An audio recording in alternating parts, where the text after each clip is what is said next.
Hey, are we hot mic? There, I can hear it.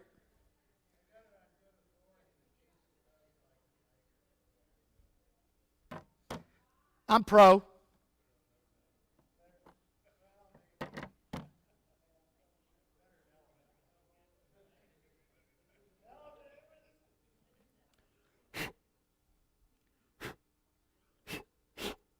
That's going to annoy me.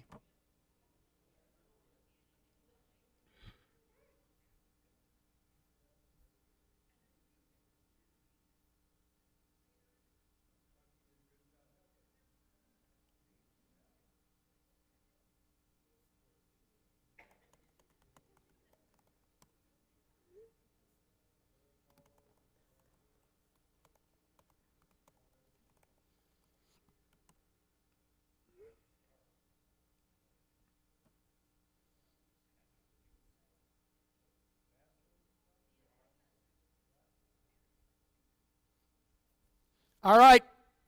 Good morning. Are we on? Yes, sir, we are. Okay. So we are in Revelation chapter 2, beginning with the 8th verse. Remember last week we did the angel of the church in Ephesus. And Ephesus' problem was, do you remember what Ephesus' problem was? Yeah, they'd forgotten their first love. And we talked about that some commentators say that it's love, like love your neighbor, and some commentators say that it's Christ, and I think that you can have both of those if you. There's a bit of something in the hinge of my laptop, and it's going to drive me nuts the whole Bible study. But if you forget your first love, if you forget Christ, you cannot love your neighbor properly. So it's both. If that church forgot their first love, if they forgot Jesus Christ and Him crucified, then there is no way that they would properly love those around them. Just no way. And so when He says, you've forgotten your first love, it does not mean that they stopped caring for the poor, the needy, the disenfranchised, and the like. It also can mean very clearly that they first and foremost forgot God. We so often forget the first table on our rush to the second table. Do you understand that? What is the first table of the law and what's the second table of the law? Ooh, catechism review. What's the first table of the law and what's the second table of the law? Do you remember? So, love God, love your neighbor. So the first table of the law are the three commandments which pertain to God. So if you remember a picture of the commandments, you've seen this many times. All right, one side 1 to 3, the other side 4 to 10. You might go, man, that's not a proper division. There should be 5 on one tablet and 5 on the other. But the first 3 pertain to God. Yeah, you shall have no other gods. You shall not misuse my name. Remember the Sabbath day by keeping it holy. The next 6 pertain to how you relate to one another. Mom and dad, that's 4. 5 is your neighbor's health and welfare and murder. 6 is adultery. It's easy to remember. 6 is sex. Which a word I never use except just now, and I feel dirty. But 6 is adultery. And really, so how we deal with a spouse, loving our spouses. 7 is wow, I just epithed my 7 is stealing our neighbor's property. 8 is the commandment that we don't think it's that bad, but it's going to damn us all. 8 is lying and slander and gossip. That's the commandment where somebody goes I shouldn't say this, and we go. Our ear becomes big. Oh, but do say it. And we'll even say stuff like, well, you can't stop now. You have to say it. That's going to damn us just as well as 6 and 5. 9 and 10 are coveting. And so we're so sort of love must mean, love and people that we forget, like loving God. Loving God is important too. And so commandments 1 to 3 are definitely at play in Ephesus. They don't love Jesus. They don't preach Jesus Christ and Him crucified anymore. And so they don't love their neighbor. This is another one too. And Dan's starting to get annoyed because I haven't actually gotten to the text yet. But another one is that in this sort of hunt for as loving our neighbor, doctrine isn't important. So, like, just as a personal example, folks have written in my lifetime, in 20 years, they have written long letters to the elders before about me. And always there is, like, he's a juvenile delinquent, he's way too playful, he's not serious enough, all those things. And then generally there's something about something I teach. Well, when I'm talked about it, when somebody talks about it with me, they're always like, oh, I'm sorry they said those bad things about you, about how you're a juvenile delinquent. That doesn't bother me. What really bothers me is the stuff about what I teach. That's what your concern should be. So, like, proper doctrine is more important than how loving the person is. Do you understand that? Proper doctrine will create the love that we need. But like when you like concern yourself, Luther describes this in his table talk as simply saying he says the papists, which is his word for the Roman Catholics, the papists, those who sort of honor the Pope, Ephesus is misspelled, the papists have more love than we do, but their doctrine's messed up. If you want to actually understand Christianity, you have to worry about the doctrine first. The doctrine will fix the love. Like deciding I'm going to love my spouse is only going to last until our spouse does something stupid. And then we're going to be like, we're going to take out our phone, and while we're deciding what we're going to text the person back, we crack the screen. We're squeezing it so much, you know. And so Luther says, look, the doctrine. If you discuss the doctrine, and he says, then you're grabbing the goose by the throat. Rather than try to grab the goose by the tail, you're grabbing the goose by the throat. You got the throat of the goose. You have the goose. He's not going anywhere. You have him. Okay. You grab him by the tail. He's gonna escape. Yeah.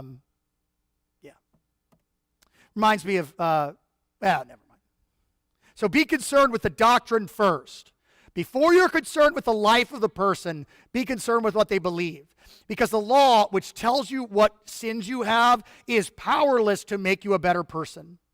All it can do is tell you how bad you are or what you should do. You are unable to get better with the law. It doesn't enliven you to be better. There you go. Only Jesus saves. To the angel in this church of Smyrna. Smyrna. What a great sounding name. Sounds like a drink. Smyrna. To the angel in the church of Smyrna. Let me tell you about Smyrna. Smyrna is in Turkey. Izmir in Turkey. It's on the Aegean Sea. There's a stadium there, a big stadium, a noted library, public theater. Largest theater in Asia Minor. But Smyrna is noted for its imperial cult. We talked about the imperial cult as the worship of the emperor. It was the first city in the ancient world to build a temple to honor Dea Roma, the goddess of Rome. And then they built a temple in 26 to Tiberius, the emperor, Livia, and one to the Roman Senate. Can you imagine a temple to the Congress of the United States? Big old statue of Nancy. Dear Nancy, answer our prayers. Give us good things like a slot machine. I'm going to get in trouble for that. Whoops. Amen. That's the first amen I've ever said, Pastor. Amen. No, anyway, preach it. The province of Asia was the only province in the Roman Empire that had was to have more than one center of the imperial cult. And so, like, it wasn't just that they worshiped the emperor there; they worshiped a bunch of things which pertain to Rome. Okay, and so when you know this, you'll understand it a little bit better concerning what's going on there. Now, also in Smyrna is a large Jewish population. And so that's like a double whammy for a Christian. On the one hand, you have the imperials who are worshiping the state, basically. And on the other hand, you have a large Jewish population who are so you get persecuted by the imperials, and then you like run over here, and the Jews are like, "Oh, we got a piece of you too." Ha! And so like you're like in between a sandwich of persecution. It's a bad place to be. It's a bad place to be for the Christians of that day. So, to the angel in the church of the church of Smyrna, write: these are the words of the first and the last, the one who died and lives and came back to life. I said this before, but it bears repeating, because we are in a culture that wants to circumvent Jesus and Him crucified. Paul says, I desire to know nothing amongst you other than Jesus Christ and Him crucified. Paul says, I preach Jesus Christ and Him crucified. So we preach. Stumbling block to the, foolishness to the Gentile, to the imperial cult, to the Greeks, and a stumbling block to the Jews. But when Jesus identifies Himself to this church, He doesn't refer to Himself as, I'm the relevant one. I'm the cool one. I make references that you understand. I make stuff that's applicable to your life. I challenge you in church. I have stuff for the kids in my church. I have stuff for the adults. I have a Bible study for every group in my church. I'm relevant. I'm authentic. I'm the OG Savior. He doesn't say that. How does He identify Himself to them? To the church of Smyrna? I'm the first and the last. What else am I? I died and I came back to life again. If you are seeking a Jesus to fix a certain part of your life and not the whole of your life, you are not seeking Christianity. If you want your best life now, there's a big church in Houston for you to find, but Christ and Him crucified is not preached there. And I'm not like we're the best. Go Lutheran. No, what I am saying is that what is the most important doctrine? Christ and Him crucified. What should you hear every Sunday? Christ and Him crucified. And don't take my word for it, take Him. He identifies Himself to Smyrna not as, I'm the relevant one. I preach life applicable sermons. No, I'm the first and the last. I'm the one who died and rose again. See the scars. So much of American Christianity is trying to get around that. Yeah, you died and rose again for me, but could you get to my favorite part of the sermon? Me. Tell me what I can do. Tell me how to be better. Tell me more. Tell me more. Tell me more. Just tell me more about me. Tell me more about me. But that is not what He preaches. Nothing but Mountain Dew in here.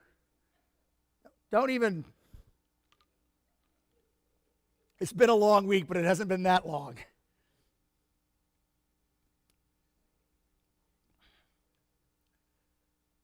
So, when I tell you,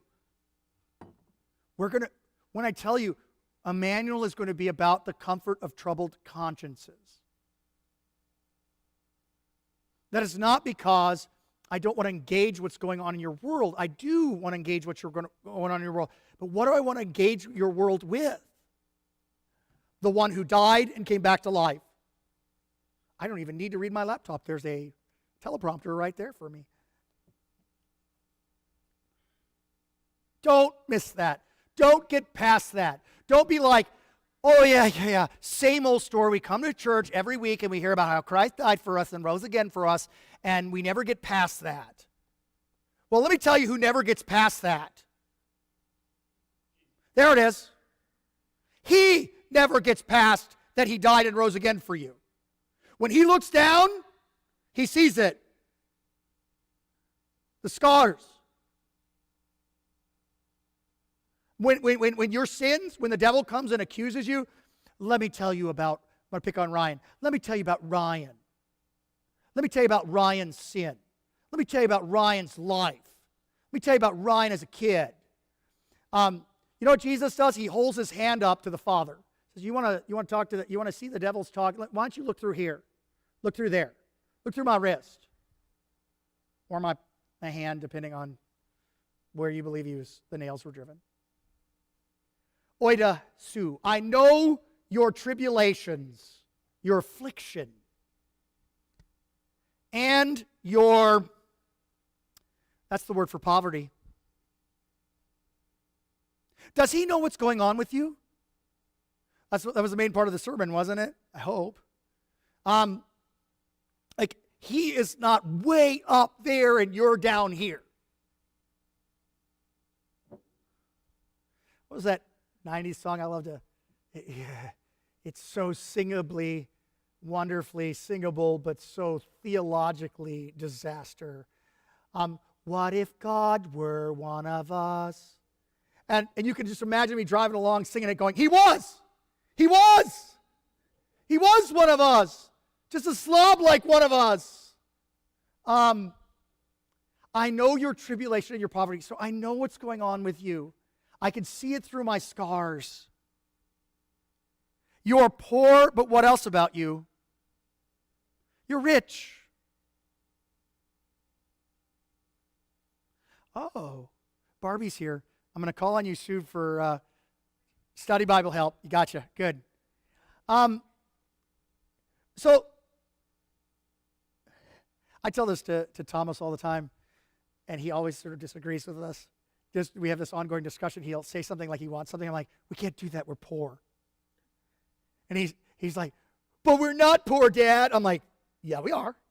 Do you know what's going on in our Chase account? I do.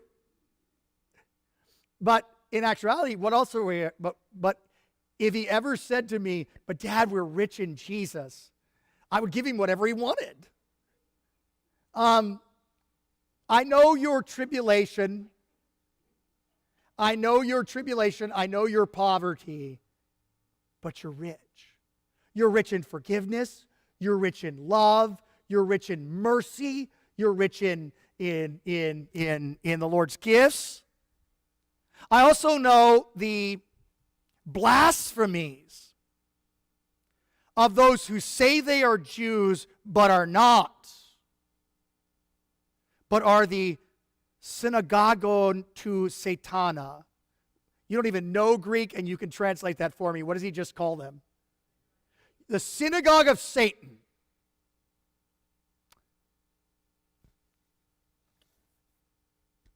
Somebody needs to take Twitter away from Jesus,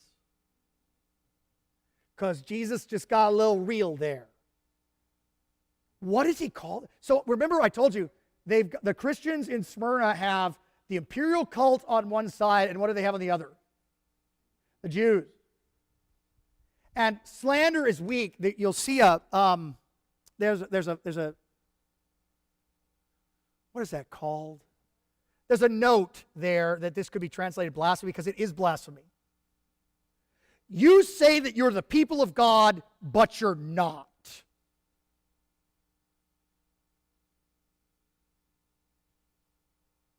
Jesus, we need to figure out a different way of speaking, a little bit more kind and inclusive. We don't talk this way. You know what I mean? So let's be a little bit more inclusive. Jesus, you've been watching a little too much Fox News. Ease up on it a little bit. Get off the Twitter. You're going to be all right. But what does he think of the things that the Jews say about the church in Smyrna? You are slandering them, you're slandering me. And when you slander me, that's called blasphemy. And so when you slander the church in Smyrna, you're blaspheming. You are saying something about God that isn't true. The teenagers are great at understanding what slander is, because it's really easy to make an example of it. If I say to a boy confirmad that he likes a girl confirmad, and I spread it around the room, the boy who's incredibly embarrassed and the girl who's horrified, maybe, both turned bright red and said, "That's not true. That's wrong." It's like, that's slander.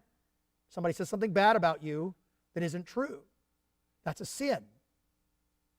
Slander also includes true things, but that's a song for another time. But here, the stuff that the Jews are saying, and notice they say they're Jews, but they're really not. What do you think that means? Right. It could mean they're not following the law. Doc, that's really good. What else? Oh, dear Christians, you've got this. Just think it through.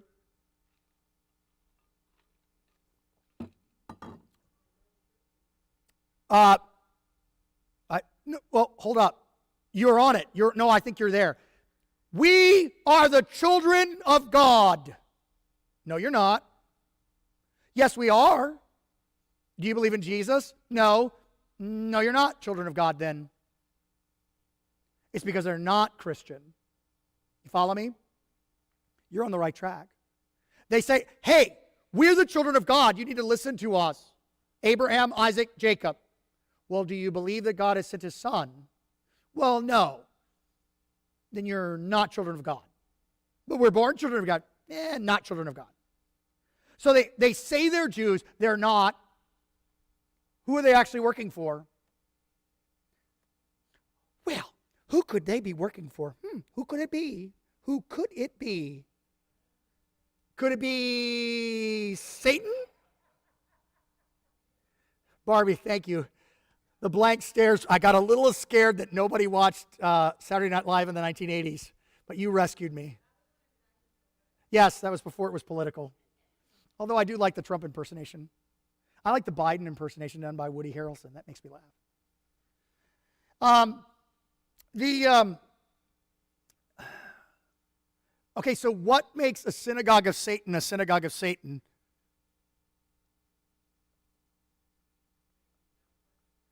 You don't worship Christ, right? It's that simple. The 3-year series today, it's because of the 5-minute video shorts that I know what the 3-year series is doing. The 3-year series today has Peter's, the aftermath of Peter's great confession. Remember, Peter says, like Jesus, like, who do men say that I am? And some of the apostles like, well, some say you're Elisha, some say you're one of the prophets, some say you're John the Baptist. Well, who do you say that I am? And you educators in the room, you can just imagine, Peter going, ooh, ooh, ooh, ooh, I got it, call me. You're the Christ, the Son of the living God. Right answer. Come to the front of the class. Pope you. Pope. First pope. There it is. Boom. Not really. But what's so funny about that is that the next section after that is Jesus goes, he tells Peter, flesh and blood didn't reveal this to you, but my Father who's in heaven. You are Peter, and on this rock I'll build my church. The gates of Hades will not overcome it. I'll give you the keys to the kingdom of heaven. What you bind on earth will be bound in heaven. And then he started to tell them how he's going to die and rise again, because that's relevant for Jesus. When Jesus is like, When like people say, tell us something relevant, like, I'm going to die for you, I'm going to rise again from the dead from you. That's what's going to happen. Peter took him aside and corrected him. It's like, that's not going to happen to you. Do you understand? That can't happen to you. You're the Christ. The Christ doesn't die and rise again. Do you remember what Jesus said to him? Yeah, get behind me, Satan. You don't have in mind the things of God, but the things of men. So like a paragraph earlier, you were at the top of the class, but now you got to go to the back of the bus. That was not politically correct. The back of the room. So, synagogue of Satan does not mean that they worshiped Satan. It means that they didn't worship Christ. Barbie's right on. Thank you. They had everything going on with the law, but they didn't have Jesus. No Jesus, no salvation. No Jesus, no heaven. And so they slander the church.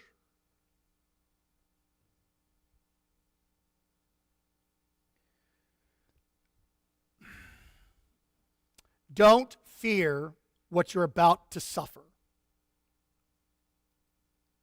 Well, that should be a meme for 2020. Notice he doesn't say you believe in me, and so you're not going to suffer any bad. Television is filled with those preachers too. Believe in Jesus, and everything's going to work out great for you, and you will get that job, and you'll get that money, and you'll get that girl, and you'll get that life, and you'll have those 2.5 kids. But here's the Lord of heaven and earth talking to the church of Smyrna, and what does he say? Don't fear what you're about to suffer. And what does that tell them?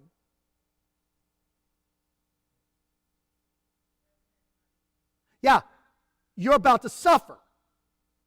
If you miss that somewhere, see, we hear they don't fear, and we're like, all right, most excellent. What you're about to suffer, which means they're going to suffer. Christianity is not that you won't suffer. It means you have a Savior. So anyone who tells you that you can, that you're going to have a successful life or something like that, just wants your offering. Don't fear what you're about to suffer. Behold, Dabalos, the devil, is about to balein, throw some of you into prison, that you may be an affliction.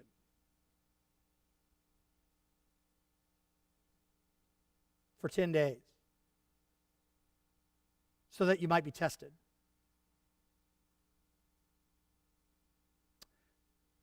Not the kind of test you want. Again, the educators, is this going to be on the test? So, what's the difference between testing and temptation? They're the same Greek word. What's the difference between testing and temptation?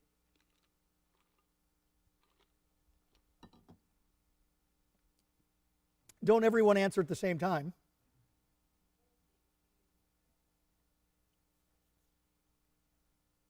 In testing, you didn't make that choice. In tempting, you're...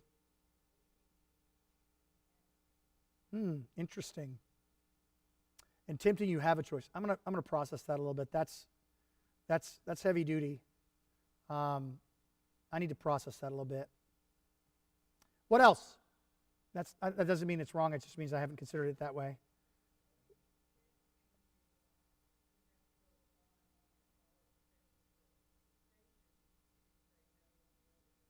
Emptying. Okay, so a testing is like it goes on and on and on. You're always being tested. A temptation, you just say no. Like Nancy Reagan used to say, just say no to drugs, and you're over it. That is true too. Let's sort of flush that out some more. No, we're on the track. I'm working with you on this. I don't have one in my mind. I really don't have it.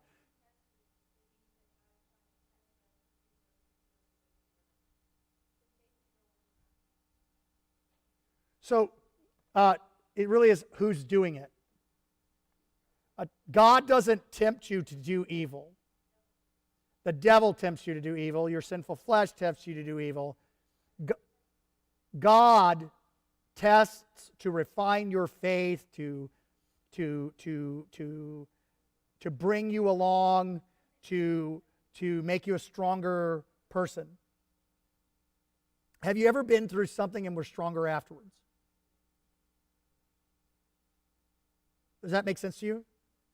One of the deals with, and I don't mean to sound like I'm going to slam Generation Z or IGN, depending on how you call them, we're seeing it, is an inability to actually handle challenges.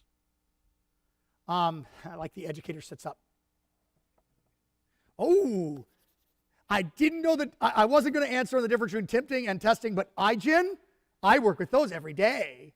Okay, what I mean by that is the current generation, IGN, the kids that are in high school and college, so many barriers have been removed for them that they're unable to actually, they haven't learned yet that it's not that bad of a thing to actually be challenged. You know what I'm saying? So like, if I'm challenged and I come through it, then I'm stronger afterwards than I was before. If what I believe is challenged and I defend it, I'm stronger and more convinced of what I believe than I was before. Also, if I'm challenged and I'm wrong, then that was a good thing too, because then I alter my. Does that make sense? I think all of us, like it's not fair to. I'm sorry, but it's not fair to Thor. It's not fair to get on a politician about maybe changing their views, because we change as we grow. What President Reagan with a great joke. It's like, well, what have you been? What are you wrong? What were you wrong on? What was the thing that you most regret? He's like, well, for a while I was a Democrat. You remember him saying that? And everybody laughed. It was hilarious. I mean, but behind that is I was challenged, and afterwards I was different after the challenging. And what we're seeing with our young people today, this is very, very important. We're seeing it on the streets of towns, is the inability to be challenged. And so like somebody says something that they're not able to sort of process, and all they can do is scream at the top of their lungs and cover their ears and outshout the person. They don't know how to actually be challenged. And we've done them a disservice in that. So what I always sort of, and I'm not picking on Thomas because he's not in church today, but what I always tell Thomas is, like, we're going to have an ongoing discussion, and you're going to be challenged. And I may change, you may change, but we're going to have an ongoing discussion, because it doesn't work for you to say something, and then if someone disagrees with you, to go, that doesn't work. That's not how you grow. That's not how you. And so testing, now I'm back to it. So you thought I was just on an excursion, but it's the whole thing. Testing is God's way of refining your faith. Refining your faith. I'll use Sophia as an example. When they tell us that Sophia is going to have some test or anything, don't stress about it anymore. I mean, come on. If she can win the lottery, she wins the lottery. Every single time. We're going to test her for this. There's a 1 in a million shot that she has it. Oh, she has it. Let's get it over with. Just start her on the medication because she has it. So every single time, so our faith has grown to the point where at least my opinion is it's like COVID. Am I worried that Sophia's going to get COVID? No. Is that because I'm a bad dad? No. It's because she's been through so much that if this was the Lord's will to have COVID, bring her to himself, I'll be like, okay, I see it. That's good. Instead of being like, our room is a bubble. Amy says, I don't agree with him. He's a stupid idiot. But I just feel like when her time or when my time or when that time comes, it's going to be fine. Because he's already done all these good things for her in her life. Yes, sir. Doc, you had something?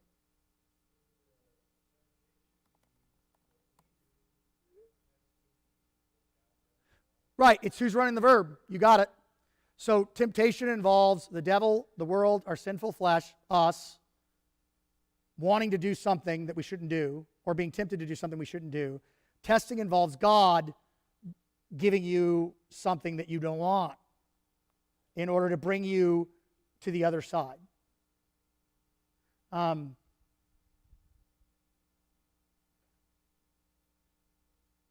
Ever have a teacher that was really, really hard? But you learned a ton from them. My favorite professor at the seminary, I did not understand a thing in his first class. He was speaking English, I think. But after I understood the gospel that he was trying to deliver to me, I went back and took the first class again. I audited it. I don't think I officially audited it. I think I just sat in on it. And I asked his permission in advance, and he didn't care. I didn't ask the registrar because they would have made me pay. But we were talking on our way to the class, and he's with the Lord now.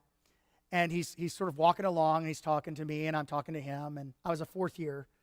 And everybody knows from Harry Potter, the fourth years are ready to go. They're ready to be wizards.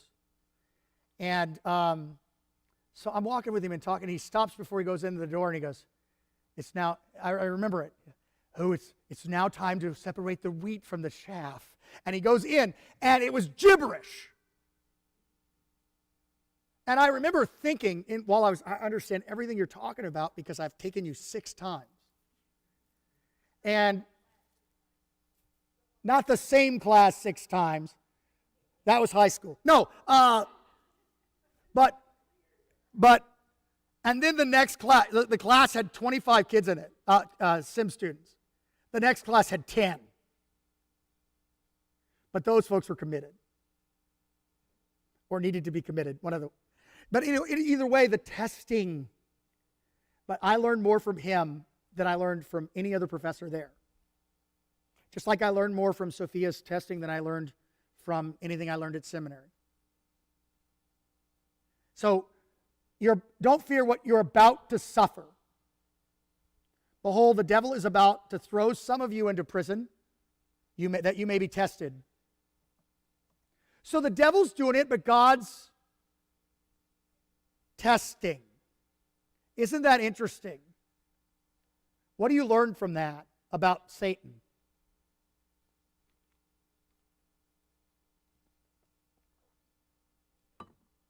Huh? Ryan's not ready. Ryan's like, Jesus is the only answer you're supposed to call on me for. That's why I'm here. You think that the devil and God are equal. God doesn't see it that way. So the devil's like, I'm going to do it to the church in Smyrna, and I'm going to make them cave. And God's like, oh, yeah, go ahead and do that. Yeah, you go ahead and do that. That's going to work out just fine. Yeah. No, well, no, let's phrase it a different way, because God doesn't do evil.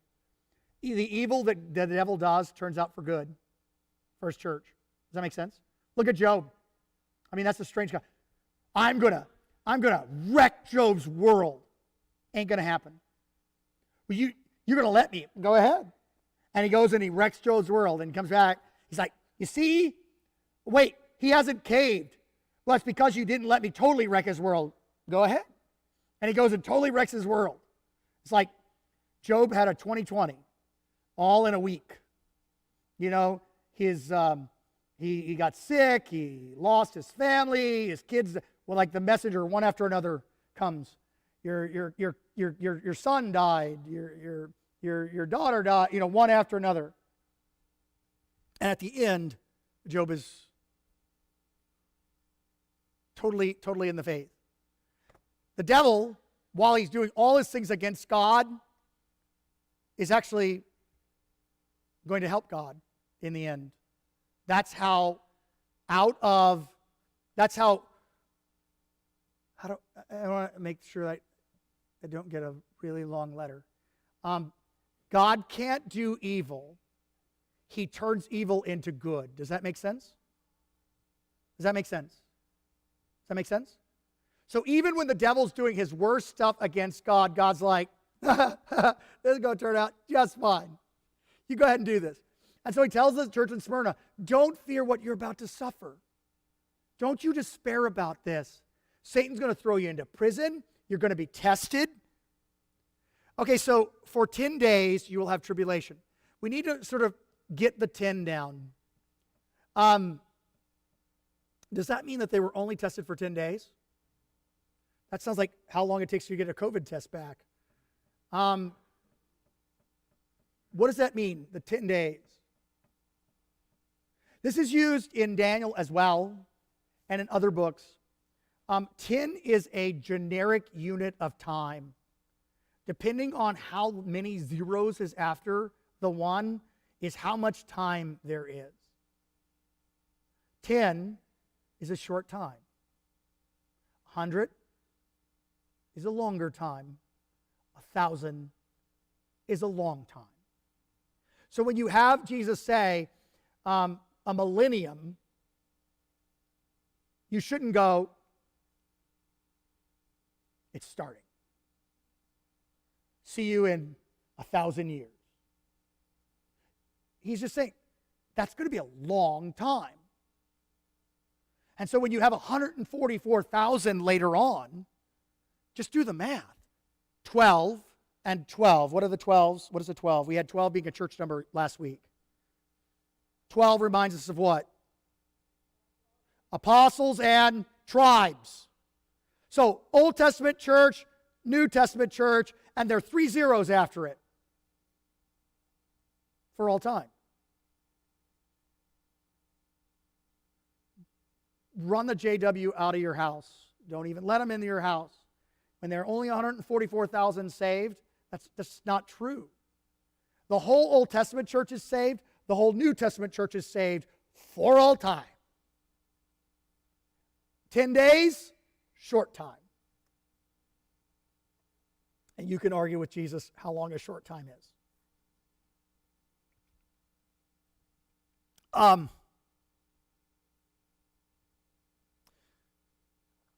Now's the time where we cover, who doesn't have power right now? So,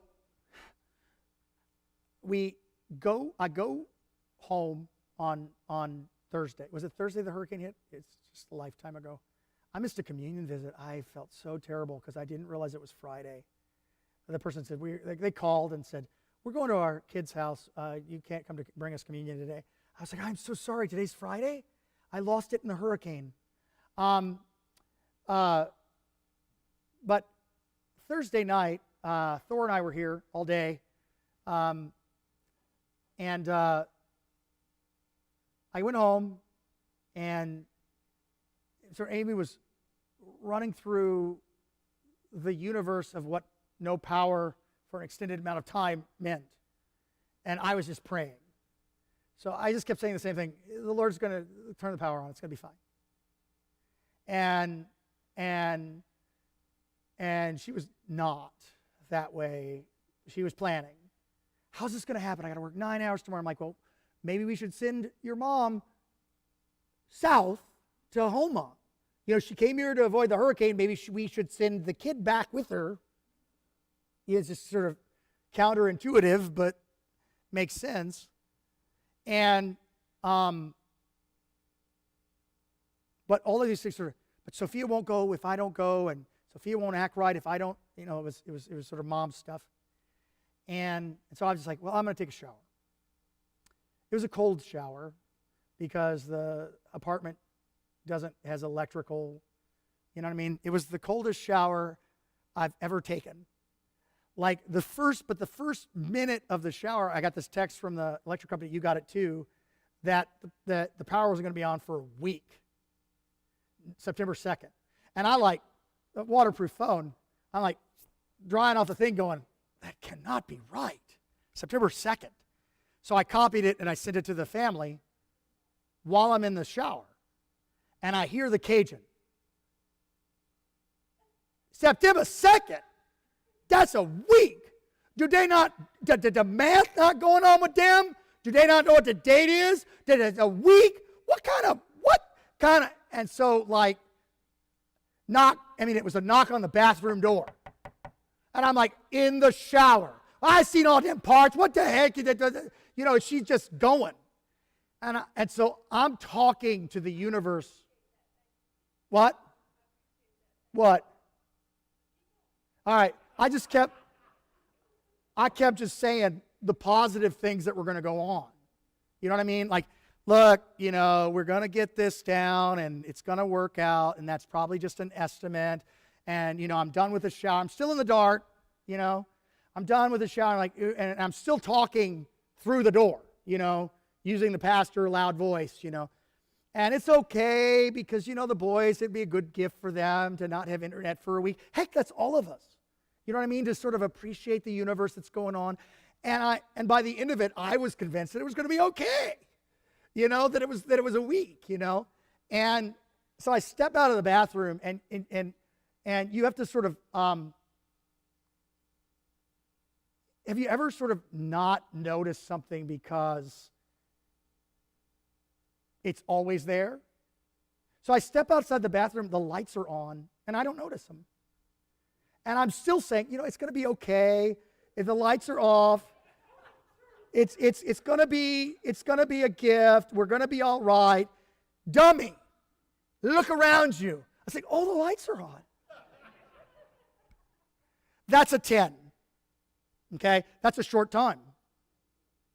The prayer was answered before I even got out of the shower. I mean, I missed telling you that somewhere in between there I prayed, oh, Lord, a week is a long time without power. But that's a 10. A 10 is a short time.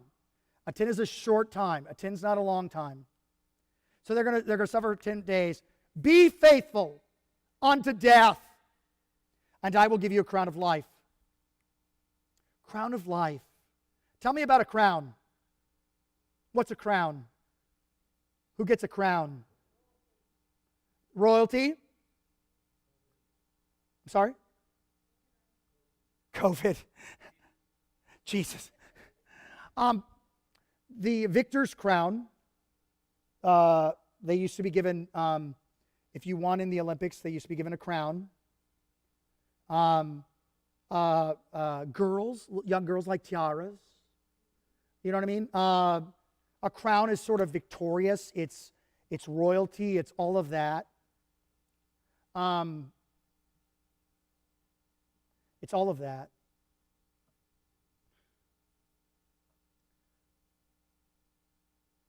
Crown of life, though. And that's eternal life. Don't cave. Don't despair. Don't make a 2020 meme. Just endure this, and at the end is waiting for you a crown. It's going to get better. It may not get better in your life, but it's going to get better in this life, the life of the world to come.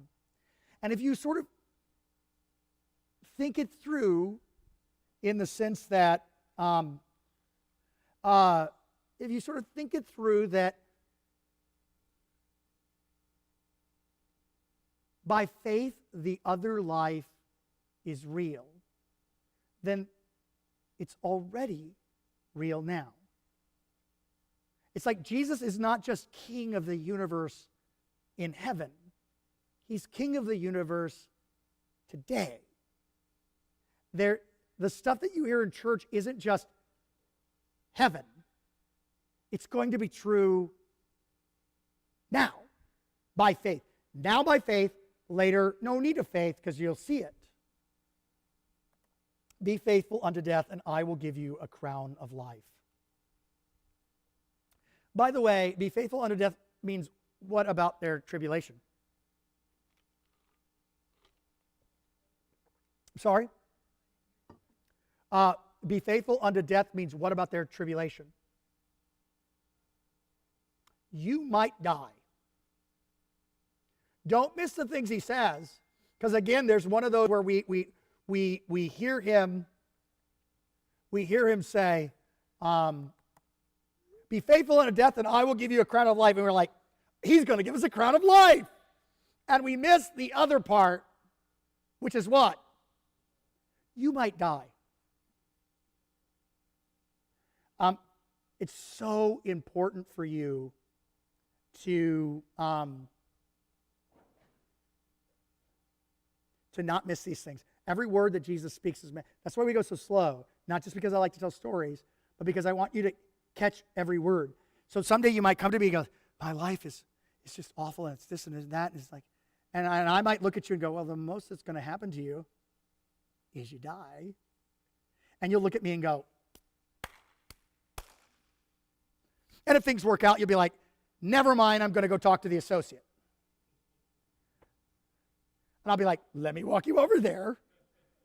But I mean, what I want you to sort of catch this. Don't worry about your poverty. And I know you're poor. I know you're suffering. You're rich. And I know you're squeezed in between the world and the religion of this world. And they're pushing it on you. And I know you're suffering. And I know the devil's about to throw you into prison. And you'll be tested. And it's going to be a short one. But it's going to be bad. Be faithful unto death, and I'll give you a crown of life. Don't miss that you might die. But if you die, here it comes. He who has an ear to hear what the Spirit says to the churches. Remember, that's him saying, I've said it. This was the, oh brother, where art thou moment, where the girlfriend says, I've spoken, and she walks away. And George Clooney, back when he was cool, is following after her. Like, whoa, it's useless talking to her. She's made her decision. I've made my decision and I'm done. And she walks off. You know what I'm saying? Never mind. Anyway, he says, he who has ears to hear, let him hear what the Spirit says to the churches. The one who conquers will not be hurt by the second death. He's just told this church that they're going to die. That's what he told them. And he told them also that it's going to be okay. What is the second death? First, let's have some fun. Barbie, what's the second death?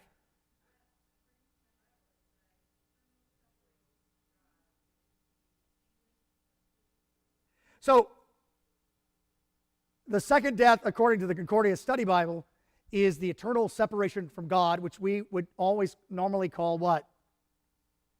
Hell, which is hotter than it was yesterday, but only slightly. With no air conditioning, right? So you're not going to be hurt by the second death. You have already died. That's why when I tell you the most you're going to do is die, you shouldn't be like, I'm taking to Twitter and I'm going to tend to you in a proper way. Pastor said the most they're going to do is die. What kind of pastor is that? Well, it's the sort of Christian one who can read Revelation. You don't have to worry about dying because you've already died. Where did you die? Oh, Ryan, you're worth your weight in gold, man. At the baptismal font, you've already died. You've already died. Death for you is a nap. You will not see the second death. You will not be separated from God. Death for you is just an end. Now, do not think about killing yourself, because then you will see the second death. But if someone else does you in, you're not going to see the second death. I have to tell you that because the Christians in the early church had to be told, stop trying to get yourself killed. You know what I mean? Because they would just be like, I believe in Jesus. And the Romans were like, excellent. Spork, put you on a cross. You know what I mean? So they had to be told, look, don't go running and getting yourself killed. If they come for you, they come for you. But if they don't come for you, don't tell them that you're here. All right? So you do need to hear that. Because when you hear, oh, well, the most that's going to happen to me in life is death. The worst thing that could possibly happen to me in life is death.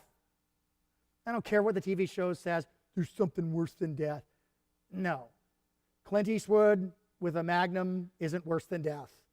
When he uses that magnum and shoots you and kills you, that's the end. But if you look at it, you're like, well, life will be better when I die, and so I'm going to go and off myself. That's not the way this works. But the way this works is you're suffering, it's bad, you feel like you're dying, and he says, well, if you do die, it's going to be all right. It's going to be all right. He tells the church in Smyrna that they're going to die. Well, look at the time. I don't want to start the church in Pergamum yet. I thought we were going to get through a whole chapter today. If you, let's start the church in Pergamum. To the angel in the church of Pergamum, write, the words of him who has the two-edged sword. What's the two-edged sword? We had it earlier. The word. Man, Ryan's on fire today. Let me tell you about Pergamum. 50 miles north of Smyrna, 10 miles inward from the Aegean Sea, the capital of the city of the province of Asia. If Ephesus was the biggest city, Pergamum was the capital. And this happens a lot of times. NOLA, everybody knows Louisiana because of NOLA, but Baton Rouge is the capital. Everybody knows Milwaukee in Wisconsin, but what's the capital?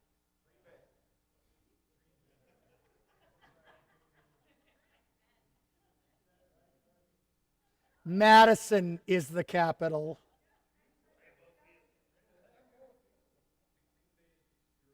And the temple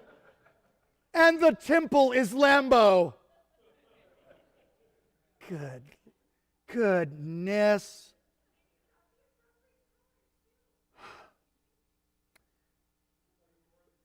Packer fans, please. I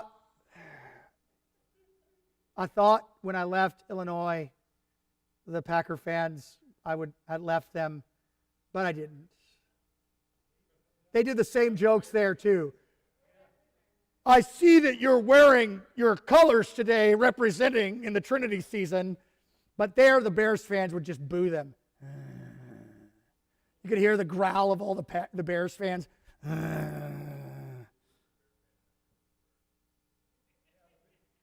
Really? The Bears fans go to church. They have to pray for their team. Anyway, Pergamum, I'm having problems saying it, was the religious center of that area. Strong imperial cult. Famous for its cultic, I feel like I'm a travel guide. It was famous for its cultic temples. Foremost, a great altar to Zeus. Cultic. Like cults. Imperial cult. It claimed having the most religious centers. It was a center of the worship of Zeus, Athena, Dionysus, and Asclepios, the god of healing.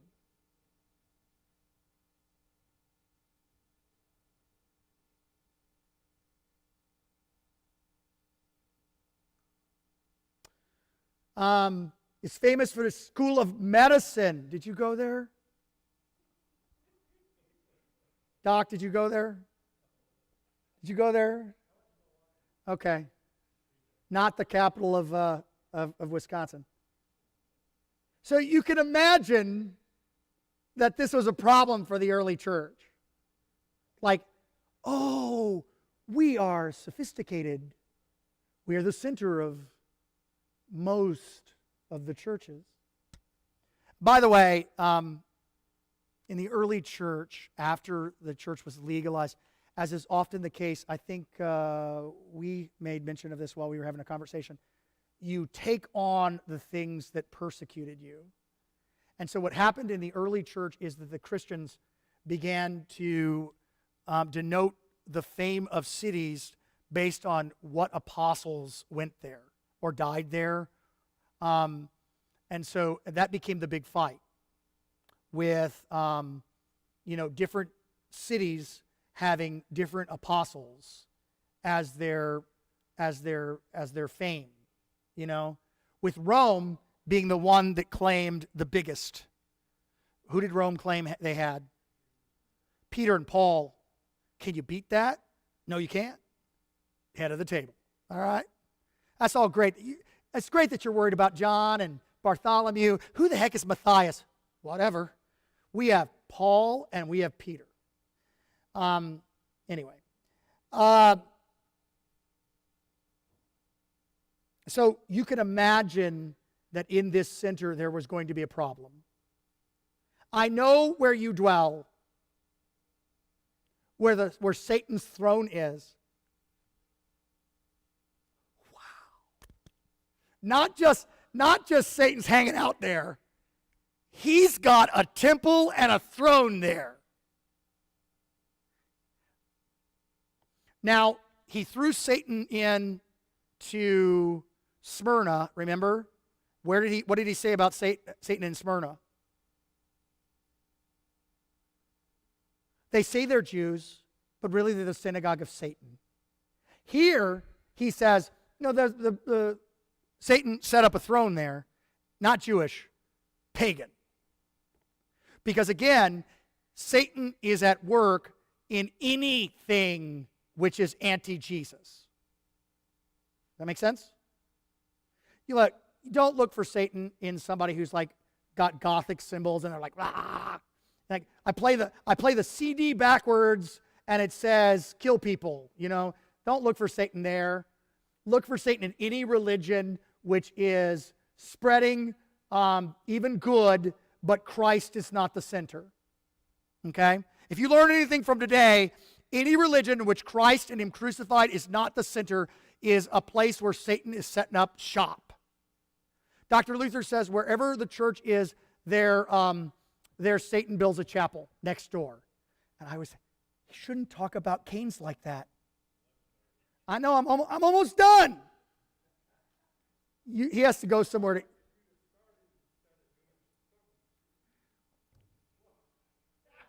I know where you dwell, where Satan's throne is, yet you hold fast to my name, which is a good place to stop. You live in a world in which Satan has a throne, and yet the Lord has called you to hold fast to His name. The grace of our Lord Jesus Christ, the love of God the Father, the communion of the Holy Ghost be with you all.